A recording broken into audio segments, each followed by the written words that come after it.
The young girl stood motionless outside the door. There were tears in her eyes. She had heard everything and was utterly shocked. She had so many questions. Where was Jed? Why had Solomon turned against them all? What could she do? The old king waited for a moment at the open door and then with outstretched arms hugged his youngest daughter. "My darling Beatrice, I thought you were in your room. It's getting late and you are only 15. "I was in my room, Daddy," she whispered. "But I heard someone going by along the corridor. I guessed who it was and where she was going. So I crept outside and came to your study. I'm sorry for eavesdropping, but I just had to know what is going on." His arm around Beatrice's shoulder, the king led the girl back into the room. Uriel had stood up, and she greeted the young visitor. "Hi, Bea. I wasn't expecting to see you again this evening." And then to the king, "Look, I'll leave you two alone. I think we were finished anyway." The king nodded, and Uriel padded out of the room, closing the door behind her. The king sat down in his chair and Beatrice flung herself onto his lap, wrapping her arms around her father's neck. The girl was weeping now. "Where is Jed? I want my brother." "He's quite safe, my darling. There is no need to be upset. Jedediah is still in the kingdom. He could return to us here, but he wants to stay where he is, for Solomon's sake. His mission is not finished until Solomon returns too. So he waits, in hope." The king had always regarded Beatrice as his little girl, his baby. But now she was almost an adult, and despite her obvious distress, he felt she was ready. She had heard only bits and pieces of the story so far. Now he would tell her everything, right from the beginning. As he related the long and sorry saga, the king touched on the conversations he had with Solomon before the revolt. "I do not believe it is possible to force people to be happy." However, Solomon disagreed.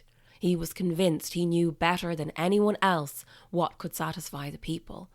He wanted to set up his own regime so that he could put his ideas into practice. "But surely happiness comes from within, not from outside.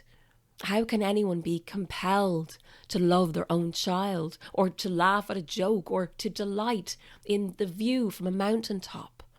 All any king, any leader can do is to create a world in which such things are possible and leave it to the individual to find their own happiness. That is true choice, true freedom." Solomon's decision to oust me made me wonder if people might prefer to be coerced, so as not to have to think for themselves. But could that be true? If the people really grasped the alternative, would they not choose a different life if it was offered to them? That is why I sent Jedediah to the kingdom, to show them that alternative. But Solomon did not want that and found a way to stop Jedediah. Beatrice had stopped crying and was listening carefully to everything her father was saying. But she was still puzzled about something. "So, how did Jed escape?" The king went on.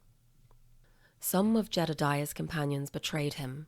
Others fled when he was arrested, but one remained faithful, and she helped him escape from prison after the trial. Her name is Magda. Jedediah and Magda now live together in a remote area. I hope we can all meet Magda one day."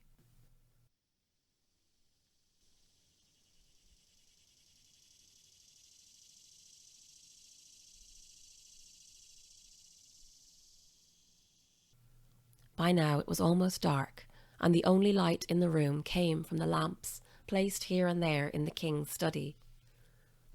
Father and daughter sat in silence for a while. Then the king spoke softly. "Look, Beatrice, the moon is coming up. Why don't we go outside and continue our chat there?"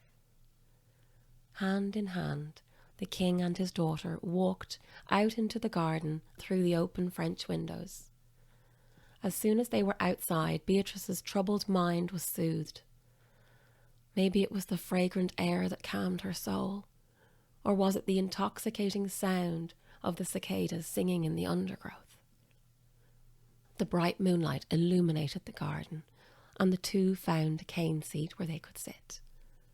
Beatrice nestled into her father's bosom, and they carried on talking for the rest of the night.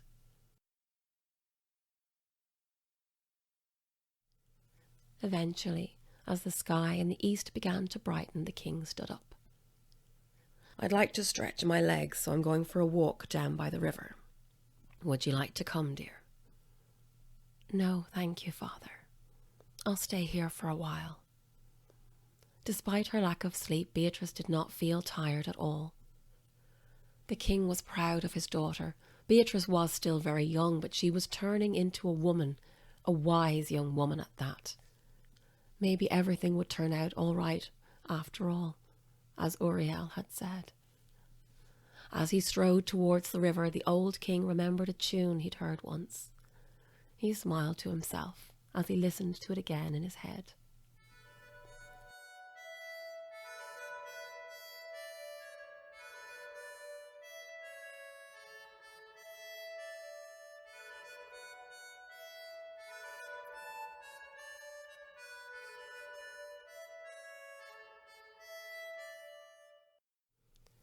Beatrice thought about everything she had heard, in particular the king's final words before he left her.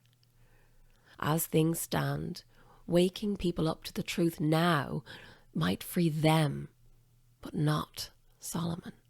He would remain a prisoner of his own anger and resentment. That is not how I want this to end, and nor does Jedediah. But if even the smallest, the least significant inhabitant of the kingdom were willing to see, that could be enough to send a ripple of change across the land, all the way to Solomon himself. Isn't there anyone there who might help? Beatrice wondered if she should do something. But what? If she tried to sneak off to the kingdom, the whole court, especially her family, would have a fit. She would hardly make it to the port before they caught up with her, but she couldn't just leave her brother there. And she felt sorry for the people too, despite their unwillingness to stand up to Solomon. She did not know Solomon well at all. All she did know was that Jedediah and her father wanted him back, and that was enough for her. She made her decision. If she could not go herself to the kingdom, she would find someone there to be her representative, her steward, so to speak. It would have to be someone who was willing to recognize reality, someone who could then show others how to do the same, and over time spread the alternative gospel throughout the kingdom as Jed had tried to do. But how could Beatrice find that person? How could that person find her? She closed her eyes and emptied her mind for several minutes. Then she stood up and walked the short distance to Archer's Field. This was where family members and courtiers practiced their bowmanship. She and Uriel had spent many an afternoon in Archer's Field shooting at targets. There Beatrice found a longbow propped against a hedge. She picked up the bow and held it in her left hand, testing the string by pulling it back with her right. Having made sure everything was working as it should, Beatrice placed an arrow in the bow. She then aimed it high, and when it was pointing in the right direction, she released the arrow. Beatrice watched it soar into the sky. It continued travelling until it was out of her sight. Beatrice imagined the arrow flying all the way across the sea until it reached the kingdom. Maybe it would be found by someone who understood where the arrow came from, and maybe also that person would agree to help. Lots of maybes. But what else could Beatrice do? She stood there, longbow at her side, gazing westward as the sun rose behind her.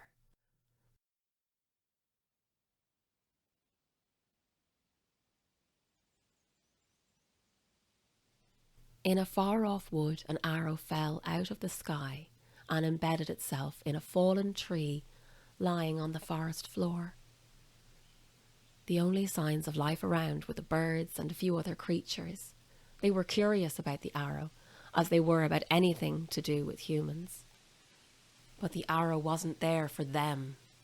It was waiting to be found by Beatrice's steward, whoever he or she might be.